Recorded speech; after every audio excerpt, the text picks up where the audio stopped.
Alright, it's Thor's day. And out in the woods, there's going to be some traffic noise because I'm on the edge close to where the closest main road is. But you can see through the trees there one old tree that's hanging on. Lost a big limb, almost a whole side of itself. As I went, just in the last, I don't know however many months it's been since I noticed it last. So probably over the winter. And there's a sense just of letting things fall away, right? Letting things fall away. It's still alive. You probably can't see it from here, but it's still alive. It still has leaves up in the top, branches that are coming out. And then also coming through right now for this Thor's Day is a sense of kind of an update for the path forward here. So when I'm out in the woods, sometimes vibrations just stop me and I look and I get little bits of information, little senses of where we're at. And when I looked here, one is there's a sense, and I get this a lot, but there's a sense of a lot of old growth coming back in to where we're at. It's almost like we're walking this log here, right? That's how this comes through for me. So imagine this log is the path through the woods and we're walking it. And there are other parallel lines. Some of them have just branched off at some point and they don't come back in. Others do come back in. And this is always happening. I've probably said this before, we have this sense of the modern, right?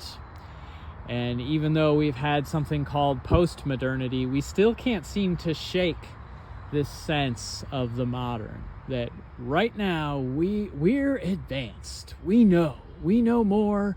We've gotten to this threshold of, knowledge and our technology and yada, yada, yada. And when in fact, things are always falling away and things are always coming back in and coming back around. Even if the things are in a new form on our timeline, they're not brand new. They're not brand new. And so as we kind of look along this timeline with this log, what's coming up here, there's this dead tree. And I just kind of heard, look to the dead tree. And it's a sense of something that has died but is coming back in. And it is this refocusing on what we might call the wild, right? What we sometimes call nature.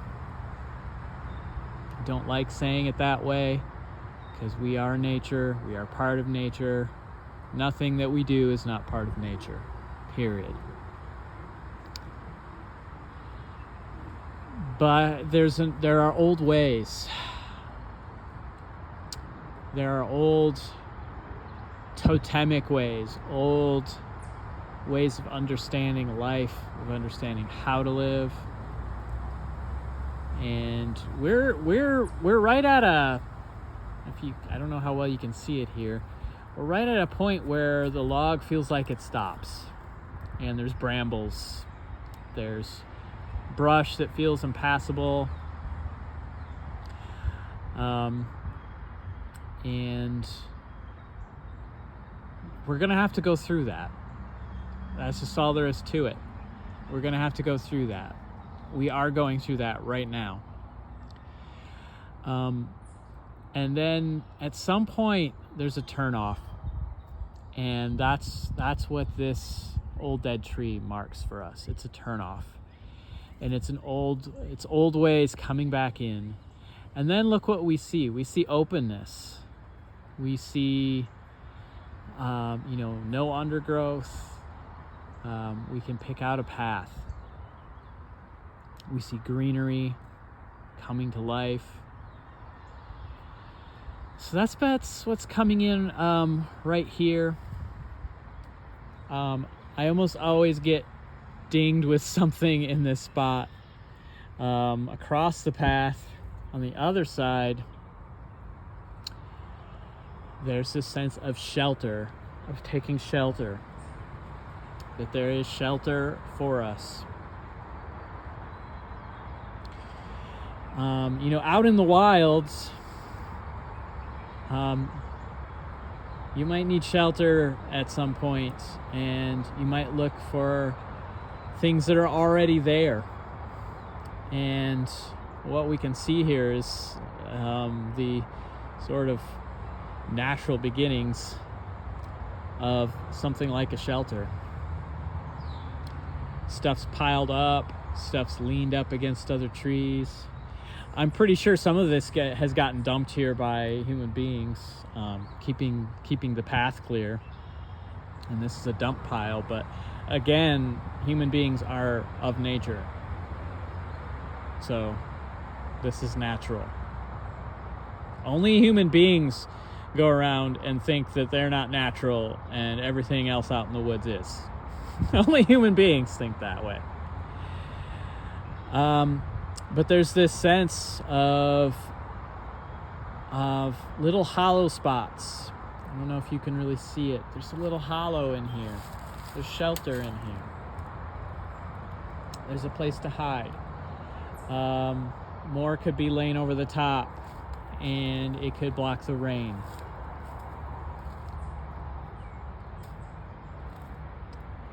There's fuel here for a campfire, and so on.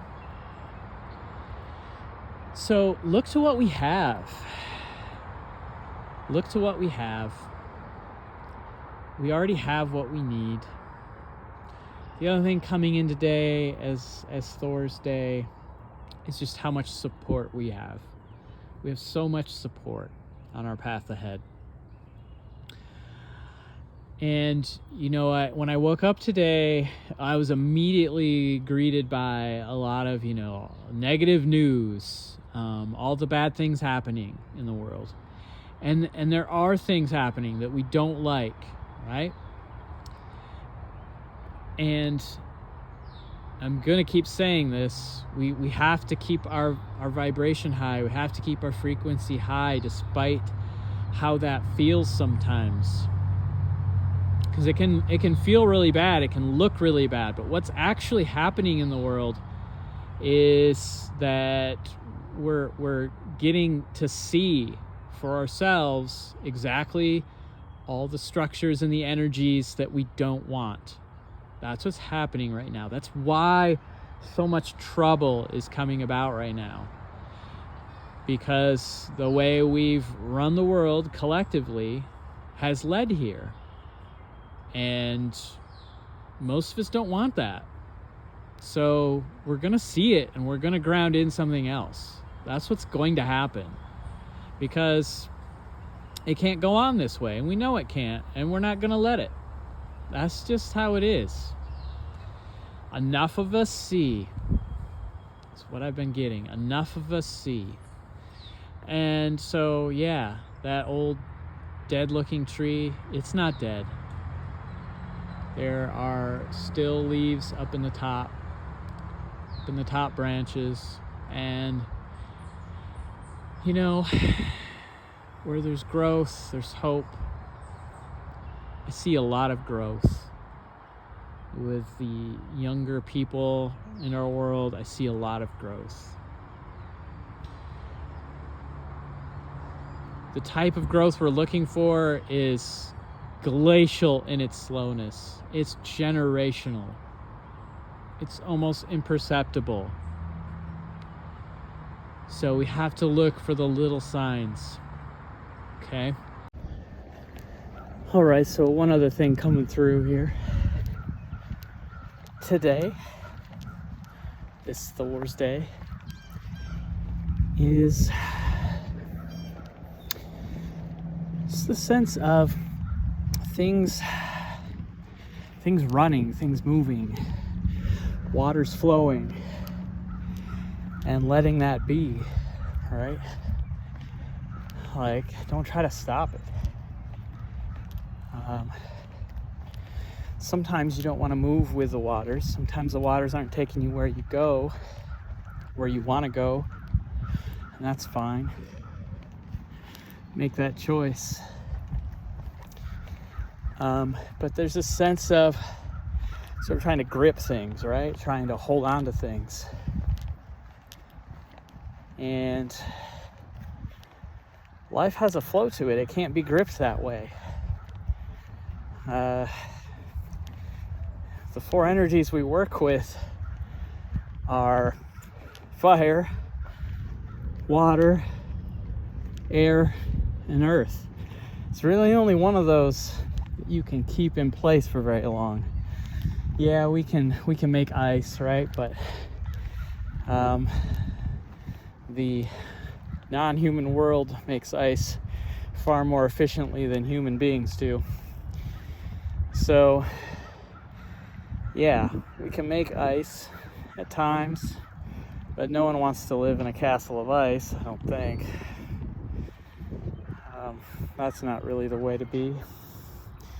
So there's this sense of just letting things flow, letting the fire move and burn out, letting the waters flow by, flow through, take note of what's there,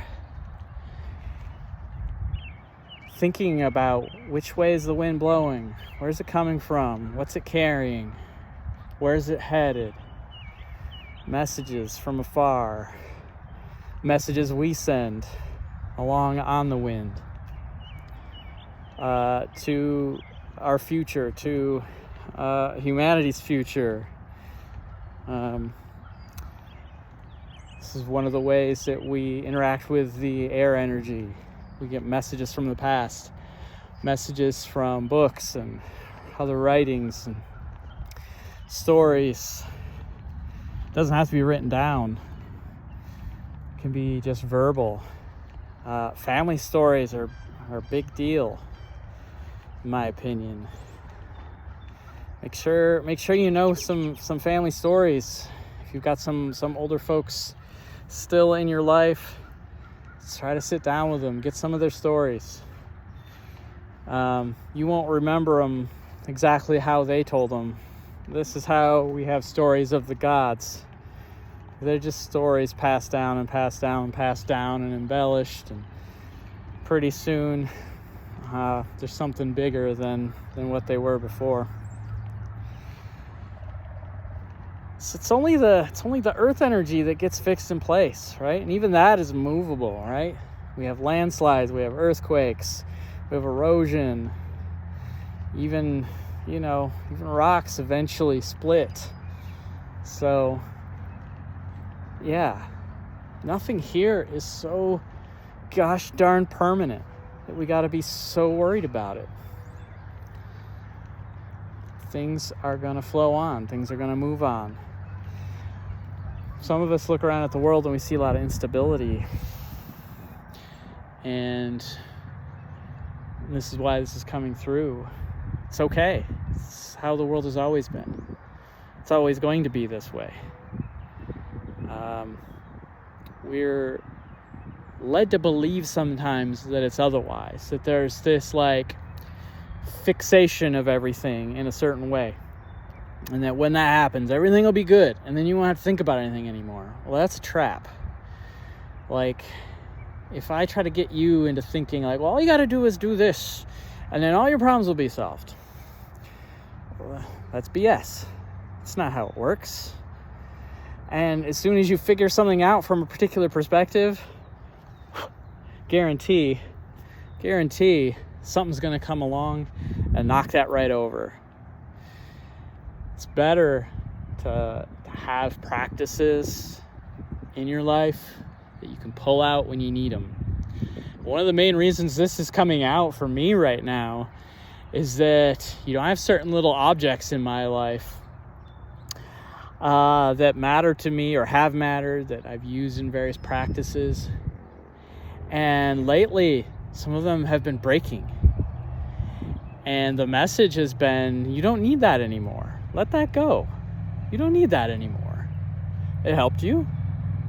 Now you don't need it. It's fine. Keep some part of it as a memento, as a memory.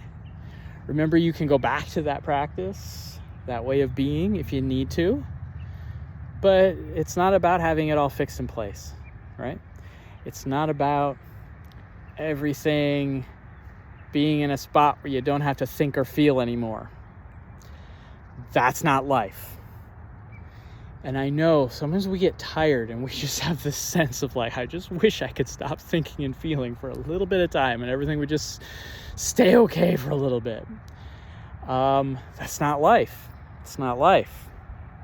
So now I'm having said that, if you feel like everything kind of piling on, things are tough, you haven't had a break. Two things. One is make sure you got other people in your life. Because you don't want to go through these things alone, right? Everybody needs somebody else. Even if that's like literally dead people, even if it's your ancestors, right? Like you need somebody else in your life. And I actually recommend that, right? Get with your ancestors. They will help you. They will listen to you. They will smile on you. They'll laugh at you sometimes, but that's okay too. They'll keep the humor in what's going on. So yeah, when things feel unstable, there's that. And then there's just the sense of, okay, you know what? I've dealt with stuff before. This is going to pass. Nothing stays the way it is. So that's a good thing when you're going through troubles, right? It's not going to stay this way. The world's going through a lot of crappy stuff right now. It's not going to stay this way. All right? So sink your teeth into that. All right, got interrupted there, so I've relocated. This is, real quick, this is a heart tree. This is what I have come to know as a heart tree. Not the heart tree, there are many. This is one heart tree among many. It's a tree, it's very old, very, very old. It's opened itself up. It's opened itself up. That's how you know when you have seen a heart tree. It's a tree that's opened itself up in some way. Provides much shelter. And, yeah. Spend some time with a heart tree and you'll get some wisdom. For sure. In any case, what I was saying, there was a Thor's Day message coming through, particularly from Thor, and that was to get on the path. You know, Thor is about action, getting out there and doing things, kind of being a little rambunctious, kind of being a little reckless. And you know, Thor, sometimes we see Thor as this only kind of very manly, masculine figure. But if you actually read a lot of the stories about Thor, he's very much a trickster himself. Loki gets called the trickster all the time, but Thor does a lot of trickstery types of things as well. He's very reckless. He gets into situations. And he's not worried about it. He's just not worried about it. He goes forward on his path. And that's what's coming through. Be like a bolt of lightning and move, go, travel, do stuff. That's what's coming through right now. There is support for that. There's hope. There's energy. Everything we need is coming through right now. All right. Much love, peace, all the light you can stand. Sending it your way right now.